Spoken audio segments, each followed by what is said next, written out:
This is KM Weiland, and you are listening to the 443rd episode of the Helping Writers Become Authors podcast. This year has turned out to be a pretty crazy year for me. Not only am I currently elbow deep in editing the first draft of one novel and trying to get another published in the face of some new self-imposed challenges, I'm also dealing with a big move. That's coming right up for me, so you may not see a new podcast for a couple weeks. I have some guest posts and other things lined up on the website for the next 2 weeks, so if you need a fix, be sure to stop by at helpingwritersbecomeauthors.com. And then a brand new episode of the podcast should be back up and running by September 24th. After today's episode, I will see you on the other side. And now I hope you enjoyed today's topic. Do you have sloppy writing habits? And 4 things to do about it. The question I want to ask today is whether sloppy writing habits are a deterrent to success, a natural and unavoidable part of the creative process, both, or neither. I have never met a writer, myself included, who didn't suffer from sloppy writing habits. These habits fall into a number of categories, everything from sloppy handwriting, to sloppy writing processes, to sloppy writing techniques. Sloppy is an inherently negative word that reeks of frustrated parents cajoling unwashed teenagers to impose order on their personal bat caves. And yet, sloppiness also seems kind of inherent to all things creative. Indeed, some researchers have gone so far as to famously insist a messy desk is a sign of genius. Naturally, as a neat freak, I take exception to this. I like order and schedules. I hate chaos and spontaneity. I've been that way since childhood. My sister, with whom I shared a bedroom, aka battle zone, for most of our childhood, recently dug up a sister's constitution I created for her to sign when I was around 12 and she was around 8. This highly legal and formal document gravely promised that we would both close my drawers, put my stuff away, respect my sister's stuff, keep my stuff on my side of the room.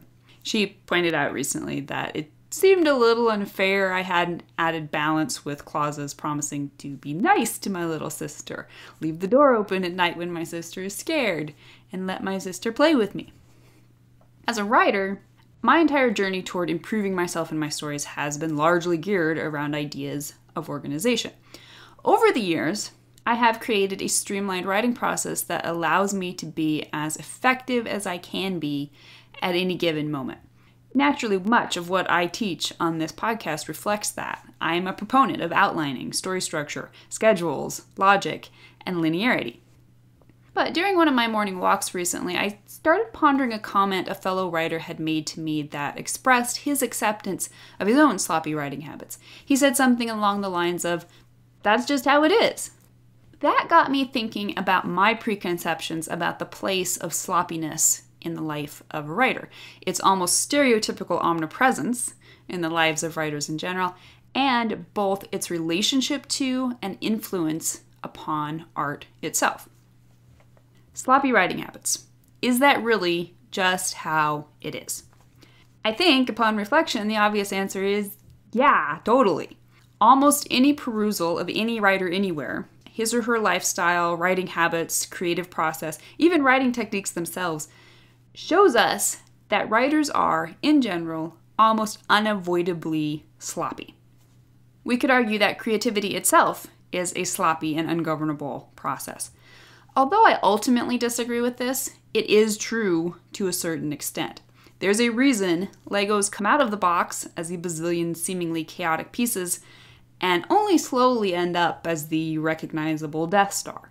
Even more than Legos, writing is a tremendously complex and complicated art form that requires the confluence of dozens of unique skill sets. More than that, any organization within the writing life itself, the mindset of being a writer, the overarching process of creating a novel, or the daily routine of putting words on paper, all of these require an organization of ourselves on a personal level much deeper than anything to do with the writing itself. And that, of course, is the vocation of a lifetime. In short, sloppiness of one degree or another, and usually a lot of others, is inevitable. More than that, I'm going to posit the art of storytelling on paper is possibly more forgiving of sloppiness than just about any other creative discipline. Think about it. Something I say over and over is there's no such thing as a perfect story. That's not actually true since perfection always exists, at least theoretically. So when I say that, what I actually mean is that nobody has or ever will write a perfect story. So phew, pressure's off. However, what that means, by extension, is that every story you've ever loved, you've loved in spite of some inevitable sloppiness on the author's part. Maybe the plot structure was a little off. Maybe it was even a lot off. Maybe the characters didn't ring quite true. Maybe there were plot holes requiring massive suspension of disbelief on your part. Maybe it was dumb as all get out and you're actually embarrassed to admit you liked it, but you did because it connected with you on an emotional level and made you feel something you cherish. On the other end of the spectrum, even if the story's end product is relatively flawless, chances are the author's process of getting to that end product wasn't so flawless. He spent nights pacing the floor, pulling his hair out with frustration and self-doubt. She rewrote the entire thing 12 times. He wrote only sporadically, 6 hours one day, not a thing for months, only 15 minutes another day. She neglected to research important details until deep into the revision phase and had to ditch a whole subplot when it proved unrealistic. But readers don't really care. The writer finally got to an end product that was good enough, despite its inevitable flaws. It's not like a dance where one wrong move throws off the entire routine, or a painting where a smoosh of paint in the wrong place ruins the whole thing. As long as a story is good enough, readers are primed to forgive a story, and by extension its writer, for not being perfect. So, yay, long live sloppiness, right? But the question remains, can you be a sloppy writer and still be a good writer or a successful writer? The answer unconditionally is yes. But does that mean you should be a sloppy writer? There's a balance here, as with almost all aspects of creativity and life. But I still believe the optimum leans more heavily away from sloppy writing habits and toward methods and mindsets that promote effectiveness, efficiency, clarity, and even simplicity. We seek the balance between creativity and logic, spontaneity and discipline, instinct and knowledge, because we wish to optimize all aspects of the craft and life itself, which is ever a balance between subconscious and conscious. I have no desire to discipline all the creativity out of my art, but I also have no desire to let the unpredictable wildness, and yes, sloppiness, of raw creativity govern my life and my career. And this is a personal balance. We're all different people. I crave order. Others feel stifled by it. So naturally, my personal approach to writing on every level has focused on optimizing my strengths and minimizing my weaknesses. This is what we all must do in figuring out which sloppy writing habits unleash our creativity and which inhibit us by unnecessarily complicating the process. So to that end, here are several do's and don'ts to consider in refining your own balance. Number 1, don't make excuses for your sloppy writing habits. The first step is calling a spade, saying, oh, I'm just a pantser, or oh, I'm just a plotter, like their psychological conditions is not specific or helpful. Dig a little deeper and identify the habits you're clinging to that are perhaps causing excesses on one side or the other of the writing balance. Correcting sloppy habits of any stripe is difficult. Sometimes it's easier to keep doing what we're doing rather than trying to figure out what the problem is and how to fix it. But muddy thinking is never helpful to a writer of all people.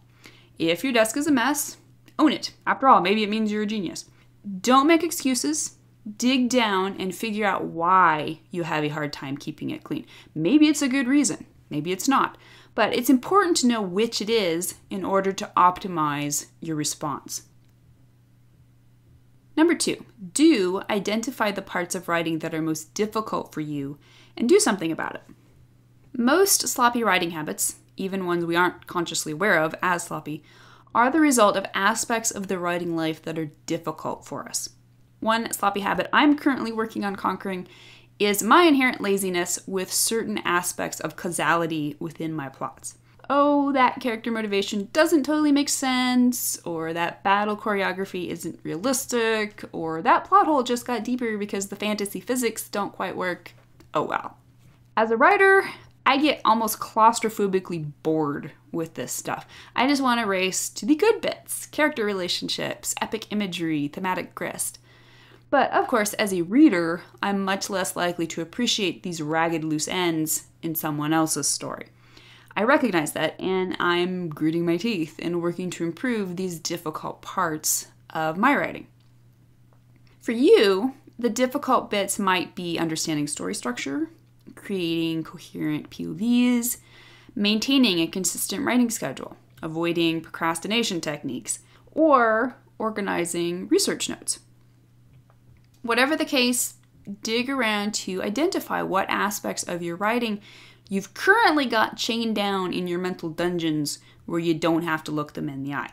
Maybe it's time to let them into the sunlight and start doing some rehabilitation. Number 3, do view writing as a discipline with its own guidelines. Here's the truth. A writer can remain in total ignorance of all higher concepts of theory and technique. This writer can ignore every good writing habit known, throw onto the page a story that is, strictly speaking, a sloppy mess, and still connect with readers. In fact, I'm sure you can think of a few popular authors today who might very well fit this description. You don't have to view writing as a discipline in order to be a writer, or even to be a good-ish writer. But if you want to write to your potential, if you want to conquer your demons, if you want to get consistently and predictably better at both the art of writing and the process of writing, then viewing and treating writing as a discipline is your surest bet. As a discipline, writing provides certain evident principles for slowly straightening up your mental desk and finding your best balance between the sloppiness of creativity and the structure of discipline. Somewhere in there, I guarantee there's a sweet spot where everything sings together. And number 4, don't ban sloppiness entirely.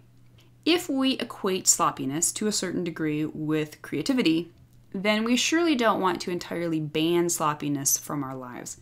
However much we may be able to learn to harness a predictable flow of creativity, creativity itself will never be linear, logical, or even neat.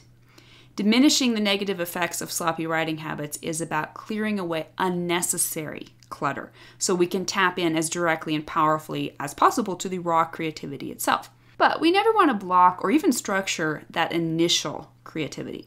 Most people view the concept of outlining as one of the most structured of writing techniques.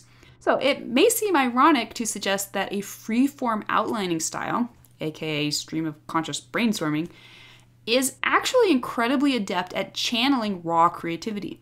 It does this by separating and protecting baby creativity from the most technical and precise of all writing techniques, the creation of the word-by-word narrative of the story itself. This is why I do all my story creation in an in-depth outlining phase, which then leaves the structured and disciplined aspects to stand on their own feet during the first draft.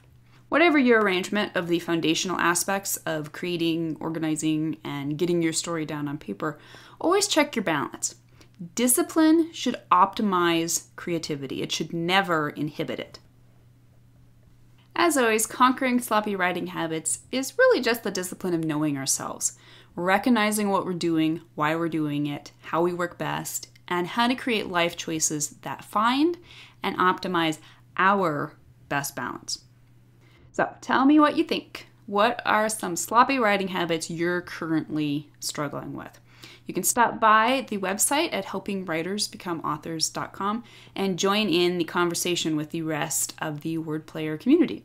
You can always find a transcript of the most recent podcast if you'd prefer to read it, and you can add your voice to the discussion by visiting the first post on the site's homepage. Don't forget that if you're looking for an older post, you can find those by putting the podcast title in the search field, which is at the top of the right-hand column.